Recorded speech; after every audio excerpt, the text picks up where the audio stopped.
त्या रूपात जरी देवाचं नाव मुखात आलं तरी त्या नामाचं फल पदरात वैकुंठ भुवनापर्यंतचा त्याचा प्रवास होते. हे भगवान परमात्म्याच्या नामातलं सामर्थ्य आहे. अहो, नाम घेतल्यावर फल प्राप्त होते यात विशेष नाही. भजन करा. आणखी एक छोटा कथाभाग सांगतो ना, अभंगाकडे होतो. नाम घेतल्यानंतर फल प्राप्त होते यात विशेषता नाही. नामातला काही अंश जरी उच्चाराला, राम राम आपण जे म्हणतो ना, त्या राम मधला रकार जरी उच्चारात आला आणि ते देवाच्या संबंधाने आला तरी त्याचा उद्धार होतो. प्रसंग सांगतो तुम्हाला. काशीत घडलेला प्रसंग आहे. एका कोड्याच्या अंगाला ओला कोड फुटला. ओला कोड होता आणि कोड फुटल्यानंतर त्याने विचार केला, जगायचं. लोक आपल्याला जवळ बसू देत नाही, लोक आपल्याला नीट बोलत नाहीत, त्याच्यापेक्षा मेलेलं बरं.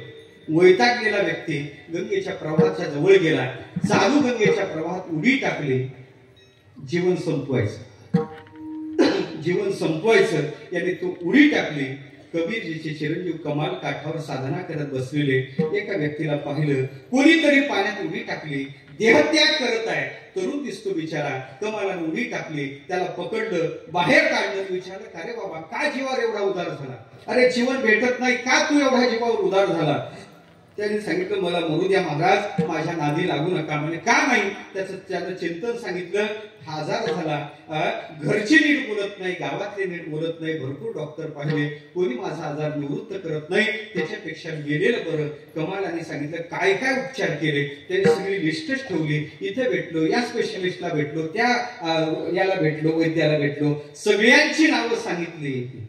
आणि शेवटी कमालाने सांगितलं, का रे सगळे औषध? हो, सगळे औषध घेतले महाराज. म्हणजे एक औषध तू घेतलं का? नाही. कोणतं? म्हणजे रामबाण आहे. रामबाण, रामबाण.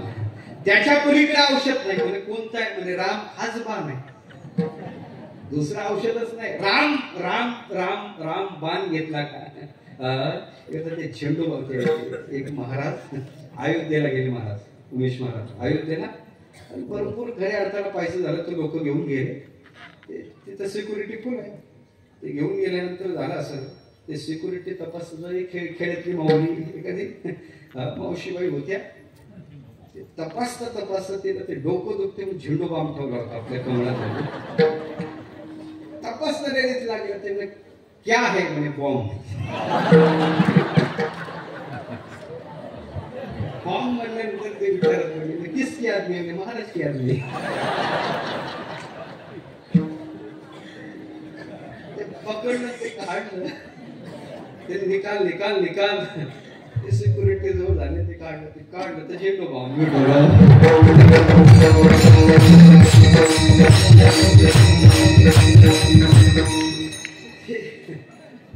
तू हे औषध घेतलं का? होतं रामबाण. राम राम.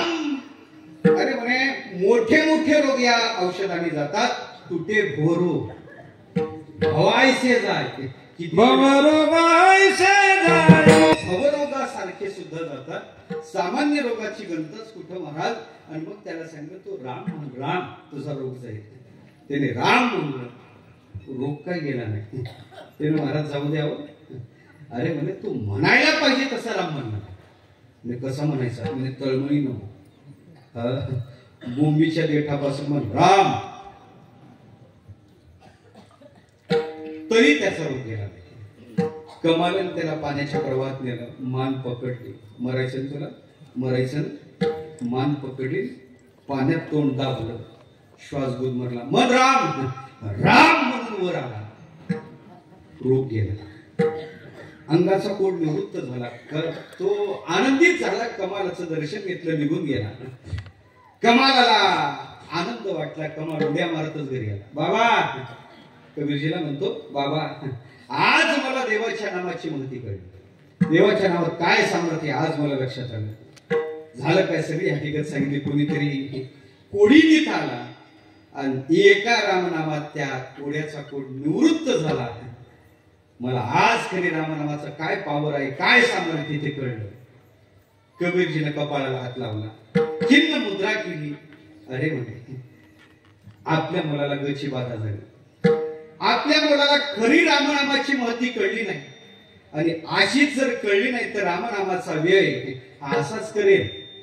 याला काहीतरी रामनामाची महती कळावी म्हणजे कबीरजीनं विचार केला. म्हणजे कशी कळेल, म्हणजे कोण सांगे याला महती रामनामाची. त्या काळात सुरदाजी होते, तुलसीदाजी होते. तुलसी घाटावर तुलसीदाजी रामायण लिहित होते. कमालाला कबीरजीनं जवळ बोलावलं, एक चिठ्ठीत एक मजकूर लिहिला आणि सांगितलं, बाळा पुढं गंगेच्या काठावर एक महात्मा मोठा शेंडीवाला बाबा काहीतरी लिहित बसलेला आहे, त्यांचं नाव तुलसीदास आहे, त्यांच्याकडे ही चिठ्ठी दे. चिठ्ठी पाहायची नाही, त्यांच्या हातात द्यायची आणि कबीराकडून मी आलो असं सांगायचं. तिथे तो गेला, चिठ्ठी हातात ठेवली. चिठ्ठी हातात ठेवल्यानंतर विचारलं, बाळ तू कोण? माझं नाव कमाल आहे. कुठून आला? म्हणजे माझ्या वडिलांनी मला, कबीरांनी मला तुमच्याकडे पाठवलं. कशासाठी पाठवलं? काहीतरी निरोप तुमच्याकडे दिला, त्या चिठ्ठीत काहीतरी मजकूर तुमच्यासाठी त्यांनी ठेवलेला आहे. तुलसीदाजीने चिठ्ठी उघडली, चिठ्ठी उघडून मजकूर वाचला. मजकूर असा होता, डुबा वंश कबीर का उपजे पुत कमाल.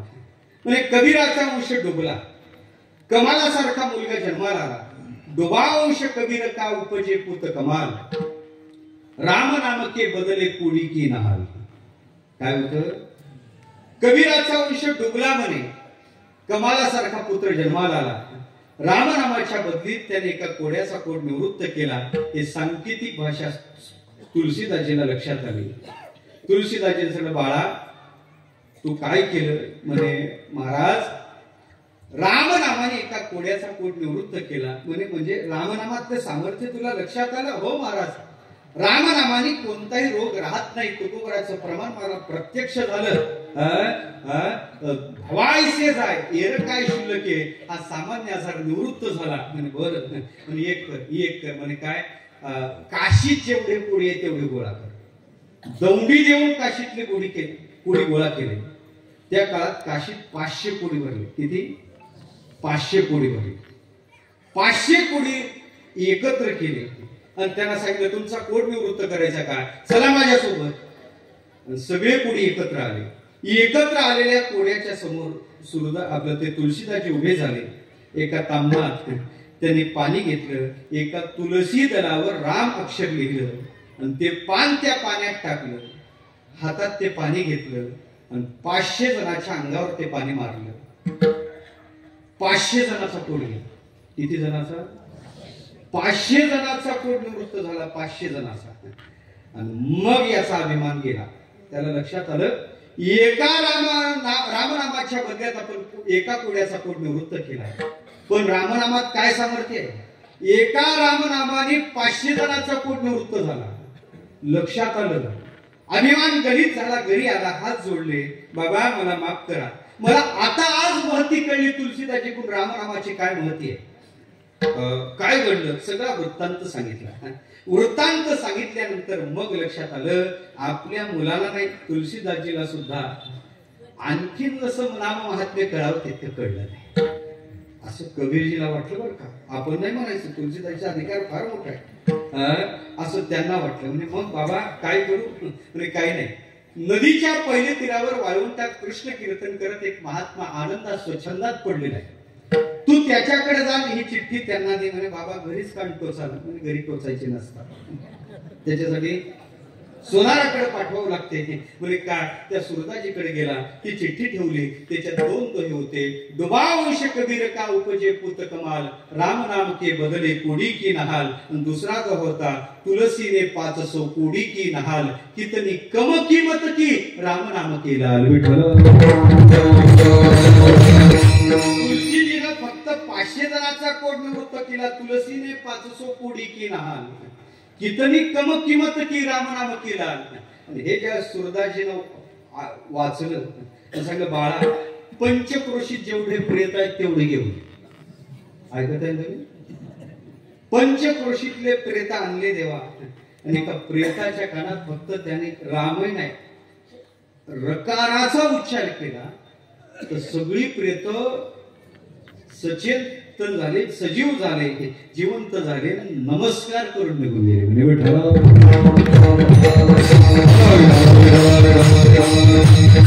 विषय सांगला का कलियुगात असणारं जे साधन आहे किती प्रभावी आहे.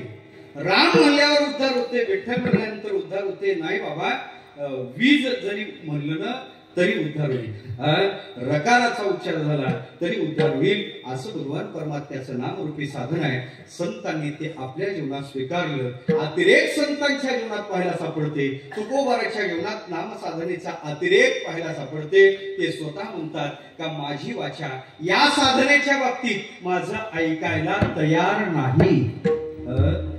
माझी माझ